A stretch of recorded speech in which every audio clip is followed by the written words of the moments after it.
health card. Dahil malulog nyo na naman. So, ngayon dadaanan ko yung yung x-ray ko. Tapos diretso na ako dun sa City Health. So, ayun. Puntahan ko muna yung x-ray. So, ayun mga ka-Scoopy, tapos ko na nakuha yung yung x-ray ko. So, ngayon ay pupunta naman ako ng health card. Kuha na ako ng health card. So, ayun mga ka-Scoopy, tapos na akong kumuha ng ng health card. Kaso yung release niya September 15 sa Lunes yata yun.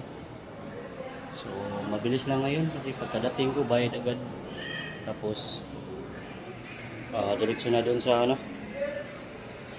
tusok. So, ayun.